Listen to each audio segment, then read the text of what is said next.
Now, at first sight, the sin of greed is also one that we would not typically associate in the first instance with INFJs.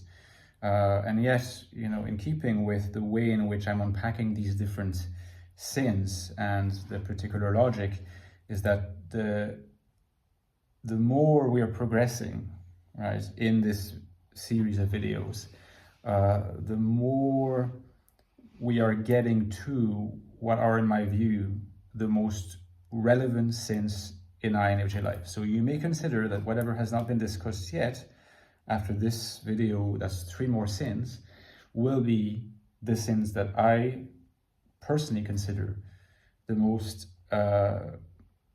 most characteristic and influential on INFJ life, namely envy, sloth, and anger, which might surprise you, envy, sloth, and anger. But hear me out, in the next few days, okay? Greed is kind of in this in-between, right? It's definitely not the sin that I would associate most with INFJ life, but it's also not the sin that I would associate least with INFJ life. In other words, depending on how we understand this sin of greed, we can clearly notice a pattern where INFJ is actually quite engaged in greedy behavior.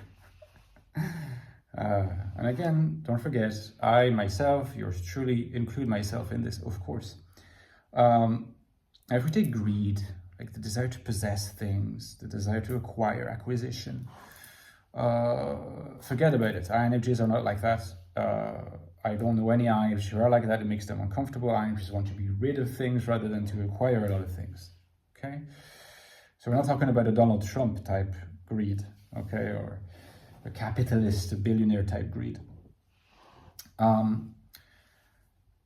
Let's just consider that, for example, in French, and I think probably in other languages as well, the sin of greed is not called greed, but it's called avarice, okay?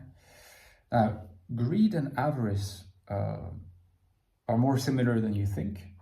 They just take us away from the sort of ordinary language, common conception of greed as being greedy. He's greedy, When we say this person is greedy, we don't have in mind quite the same trait, quite the same human quality as when we say this person is avaricious, this person is miserly, right?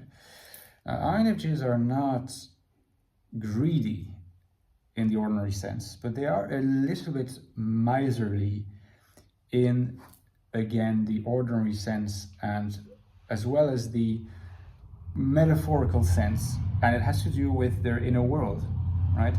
INFJs are not quick to share the contents of their NI with other people. They're not quick to share their NI world with other people. Now, you'll hear a lot of INFJs say that the reason why they're not quick to share the contents of their NI world with other people is that they expect, on the basis of past experience, that said people won't understand them, and this will be hurtful in all kinds of ways. Either misunderstand them or not understand them at all, or distort the content of what they're saying. And all this is true to some degree. Of course, part of this is just internal objects that were shaped in early childhood that then make the INFJ expect the worst in every new scenario. But there's also a sense in which INFJs can certainly be misunderstood. But what's the deeper truth at work here, I think, is that often INFJs would not be so keen to share their NI world anyways. And you can see this in the fact that even with friends, even with close acquaintances, INFJs are not quick to share their inner world. Even though the said people are friends, they are considered to be friends. And so, by definition, if they're friends, interacting with these friends provides a safe context, a safe background to share more of their NI world. And still, INFJs find it very difficult. Now, I don't think that consciously they are withholding, but unconsciously they are withholding. Unconsciously they are keeping their NI close to their little hearts. Because NI is so tied to their identity, and at the very same time, NI for INFJs, the NI world, until individuation kicks in, if it does kick in, spiritualization, NI remains a bit of a mystery. It remains slippery. It seems to act on its own for INFJs a lot of the time. It's this kind of force within themselves that seems to have its independent volition almost. You know, when INFJs say, well, it happened like that, or I just remembered it like that, I can't explain how I got to this conclusion, I just know, whatever.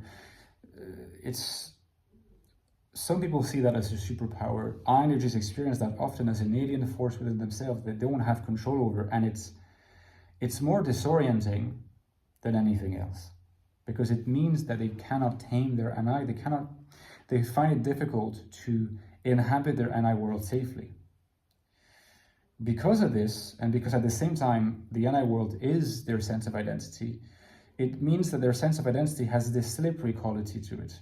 And when your sense of identity has a slippery quality to it, it also means that if you're too open with other people about it, it can easily feel that this sense slips away from you and almost like becomes absorbed in the interaction with other people, or it sort of becomes possessed by other people. It's like a neurotic version of what literally happens in the life of a psychotic. Okay? So we have to understand this partly metaphorically, of course, without dealing with psychosis, but there is this sense that your sense of identity might slip away from you if you're too open about the contents of your NI world, and so you don't share. And from this perspective, there is a certain sense of avarice about the NI world and about your true soul, your true core. It's done out of a defense mechanism of protection, usually makes the problem worse by delaying the possibility of spiritualization.